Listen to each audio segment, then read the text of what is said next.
இந்த தவ காலத்தில் எங்களோடு பயணம் செய்யும் அன்பார்ந்த சகோதர சகோதரிகளே, உங்களுக்கும் உங்கள் குடும்பத்தில் உள்ள அனைவருக்கும் சமாதானம் உண்டாவதாக. ஆமேன். அன்பார்ந்த சகோதர சகோதரிகளே, இன்றைய நாளின் தியானத்திற்காக நாம் எடுத்துக்கொண்ட இறை வார்த்தை புனித லூக்கா எழுதிய நற்செய்தி 10ஆம் அதிகாரம் 13 மற்றும் 14வது இறை வார்த்தை. கொராசின் நகரே ஐயோ உனக்கு கேடு, பெத்சாய்தா நகரே ஐயோ உனக்கு கேடு, ஏனெனில் உங்களிடையே செய்யப்பட்ட வல்ல செயல்கள் தீர் சீதோன் நகரங்களில் செய்யப்பட்டிருந்தால் அங்குள்ள மக்கள் முன்பே சாக்கு உடை உடுத்தி சாம்பலில் உட்கார்ந்து மனம் மாறியிருப்பர். எனினும் தீர்ப்பு நாளில் தீருக்கும் சீதோனுக்கும் கிடைக்கும் தண்டனையை விட உங்களுக்கு கிடைக்கும் தண்டனை கடினமாகவே இருக்கும் என்று ஆண்டவர் இயேசு சொல்வதாக இந்த இறை வார்த்தைகள் அமைந்திருக்கின்றன.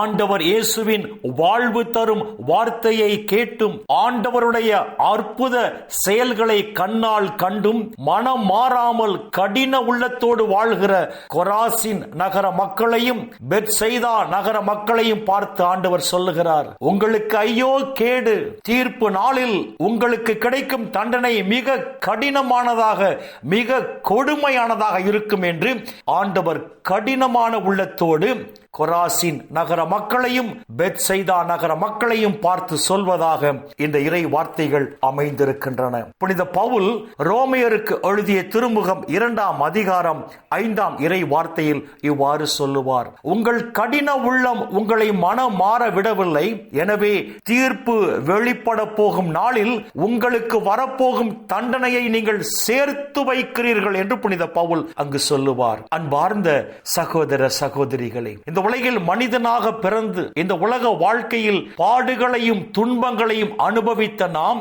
இந்த உலக வாழ்வின் முடிவிலும் துன்பத்தை சந்திக்க வேண்டும், அழிவை சந்திக்க வேண்டும் என்றால் இந்த உலகில் நாம் பிறவாமல் இருந்திருந்தால் அது நலமாக இருந்திருக்கும். எனவேதான் ஆண்டவர் இயேசு புனித மத்தேயு எழுதிய நற்செய்தி 26ஆம் அதிகாரம் 24ஆம் இறை வார்த்தையில் இவ்வாறு சொல்லுவார், என்னை ஒரு மனிதர் காட்டிக் கொடுக்க போகிறார், அவருக்கு ஐயோ கேடு, அவர் பிறவாமல் இருந்திருந்தால் அது அவருக்கு நலமாக இருந்திருக்கும் என்று சொல்லுவார். ஆம் அன்பார்ந்த சகோதர சகோதரிகளே, மனிதனாக பிறந்து மனம் மாற விருப்பம் இல்லாமல் கடின உள்ளத்தோடு பாவ வாழ்க்கை வாழ்ந்து இந்த உலக வாழ்வின் முடிவில் நாம் அழிவை சந்திக்க வேண்டும் என்றால் நாம் பிறவாமல் இருந்திருந்தால் அது நலமாக இருந்திருக்கும் என்றுதான் இந்த இறை வார்த்தைகள் நமக்கு எச்சரிப்பு விடுக்கின்றன. புனித அகுஸ்தினார் அழகாக சொல்லுவார், நம் விருப்பம் இல்லாமல் நம்மை படைத்த கடவுள் நம் விருப்பம் இல்லாமல் நம்மை மீட்க முடியாது என்று சொல்லுவார். இன்று கடவுள் நம் ஒவ்வொருவரையும் மீட்டெடுக்க தன் கரத்தை நீட்டி இருக்கிறார்.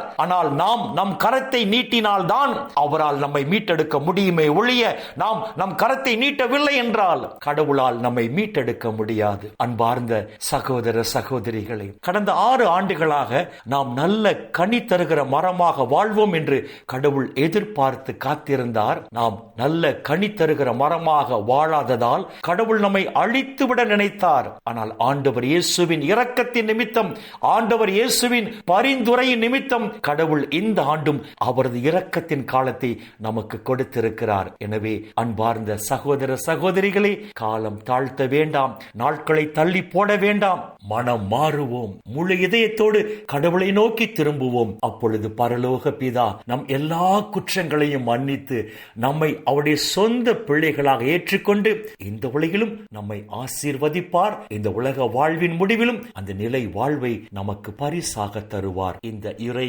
சிந்தனைகளோடு நாம் ஜெபத்திற்குள் கடந்து செல்வோம். எங்களை நேசிக்கிற நல்ல பிதாவே, அப்பா, இந்த உலகில் இன்னும் ஒரு நாளை நீர் எங்களுக்கு சேர்த்து தந்த உம்முடைய கிருபைக்கு நன்றி சொல்லுகிறோம். அப்பா, உம்மால் படைக்கப்பட்ட நாங்கள் மனம் மாற வேண்டும் என்று சொல்லி இந்த ஆண்டும் உம்முடைய இரக்கத்தின் காலத்தை எங்களுக்கு கொடுத்திருக்கிறீரே, உமக்கு நன்றி சொல்லுகிறோம். விண்ணக ராஜ்யத்தை சொந்தமாக்கி கொள்ள உம்மால் தேர்ந்தெடுக்கப்பட்டு பெயர் சொல்லி அழைக்கப்பட்ட நாங்கள் வரப்போகிற நாட்களில் மனம் மாறி முழு இதயத்தோடு அப்பா உம்மை நோக்கி திரும்பி வரும்போது எங்கள் குற்றங்களை எல்லாம் மன்னித்து எங்களை உம்முடைய பிள்ளைகளாக ஏற்றுக்கொண்டு இந்த உலகிலும் தேவரீர் எங்களை ஆசீர்வதித்து இந்த உலக வாழ்வின் முடிவில் நிலை வாழ்வையும் எங்களுக்கு பரிசாக தருவீராக. அப்பா பிதாவே, இந்த இறை செய்தியை கேட்கிற எல்லா மக்களையும் அவர்கள் குடும்பங்களையும் அப்பா விண்ணக ஒளி பீடத்திலிருந்து தேவரீர் நிறைவாக ஆசீர்வதிப்பீராக. அப்பா பிதாவே, இந்த இறை செய்தியை கேட்கிற உம்முடைய பிள்ளைகள் உம்முடைய நிறைவான ஆசீரால் எந்த கவலையும் இன்றி எந்த குறையும் இன்றி மன நிறைவோடு மன மகிழ்ச்சியோடு மன அமைதியோடு நலமோடு வாழ கிருபை செய்வீராக. இயேசுவின் பரிசுத்த நாமத்தில் ஜெபிக்கிறோம் நல்ல பிதாவே. ஆமென், ஆமென், ஆமென்.